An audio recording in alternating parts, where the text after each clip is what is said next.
Materials used in the manufacture of ceramics. The raw materials used for making ceramics can be divided into three basic groups. The first group is known as the plastic materials, which includes clays.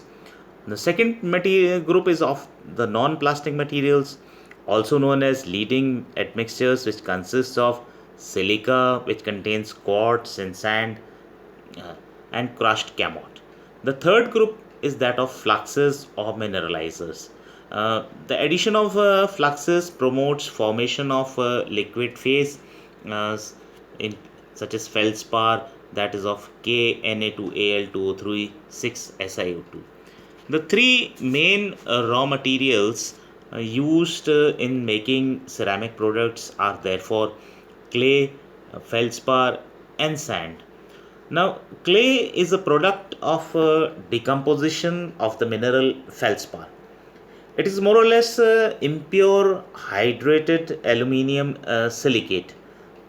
Feldspar is the most abundant mineral which is found in rocks, mainly crystalline rocks, and commonly available feldspar are granite and gneiss. Three-fourths of the Earth's surface, which is known to mankind, is formed of granite and gneiss, and these contain 60 to 90% of feldspar. Granite is an unstratified granular rock, whereas gneiss is a laminated rock. Laminated means one which is arranged in layers. Now, both these rocks are composed of the minerals quartz, feldspar, and mica. Feldspar are insoluble in water, but they are easily attacked by atmospheric carbonic acid, which is produced by a combination of carbon dioxide and water. As a result, they undergo decomposition with the formation of alkali carbonate, aluminium silicate, and sand.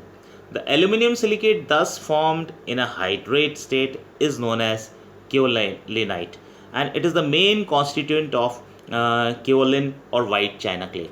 The reaction goes as follows: K2O Al2O36SiO2, which is potash feldspar, combines with carbon dioxide and water to give potassium carbonate plus Al2O3 2SiO2 2H2O, which is known as kaolinite, and silica SiO2.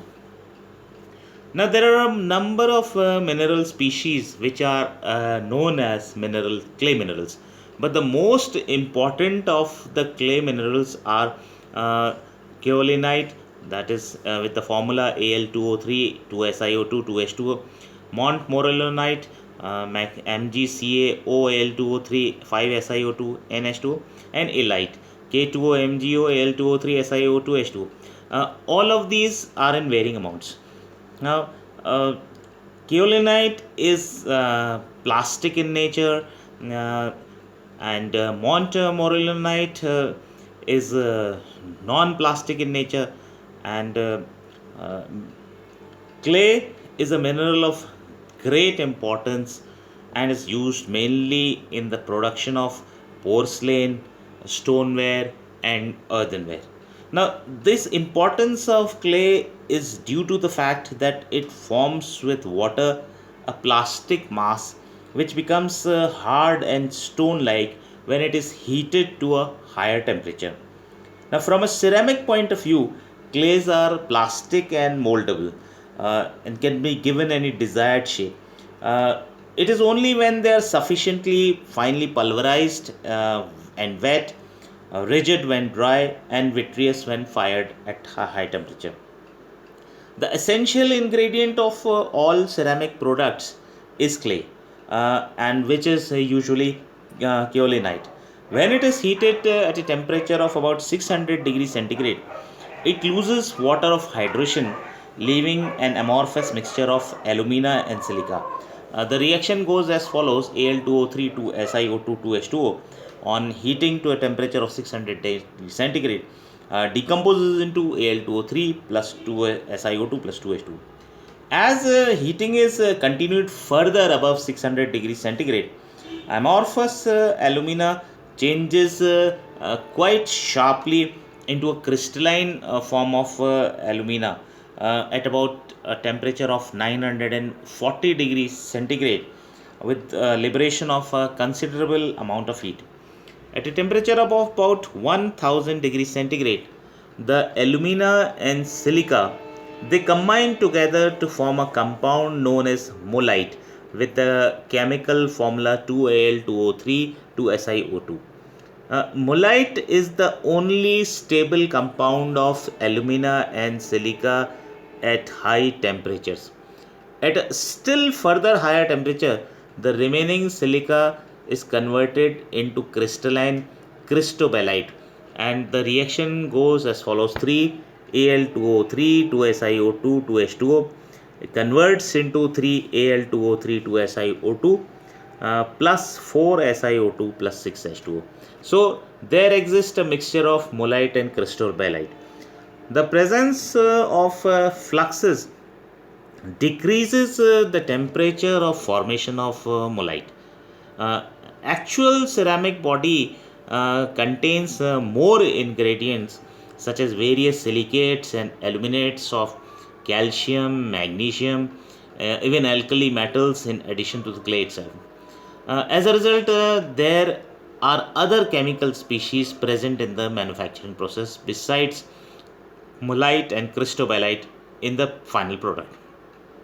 However, all ceramic bodies they undergo a certain amount of vitrification, that is glass formation during heating process, and the degree of vitrification depends upon the factors such as relative amount of refractory and fluxing oxides in the composition and the temperature and the time of heating.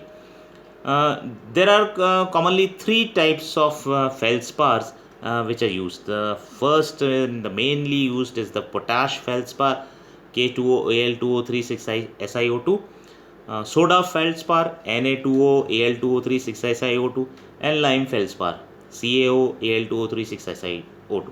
All the feldspars are used in ceramic products to a lesser or greater extent. The potash feldspar is also called as orthoclase or microlime and has uh, the approximate composition as given: K2O 16.9%, Al2O 18.3%, 6SiO2 64.8%. The soda feldspar is also known as uh, albite, and it has the following composition: Na2O 11.8%, alumina, that is Al2O3 19.5%, silica, that is 6SiO2 68.7%. Feldspar is the most important ceramic flux, and it is used in most types of ceramic wares. It exists in the clay, or it may be added as needed. Soda feldspars have a lower fusing temperature than potash feldspars, and the fluxing power of soda feldspar is greater than that of potash feldspar. The third main constituent of ceramic material is the sand or the flint. Silica occurs abundantly in the form of quartz, that is rock crystal in volcanic rocks, and consequently also in clays, which is the decomposition products of volcanic rocks, sand, sandstone, and flint. Silica is used in the ceramic industry in the form of sand, sandstone, quartz, and flint.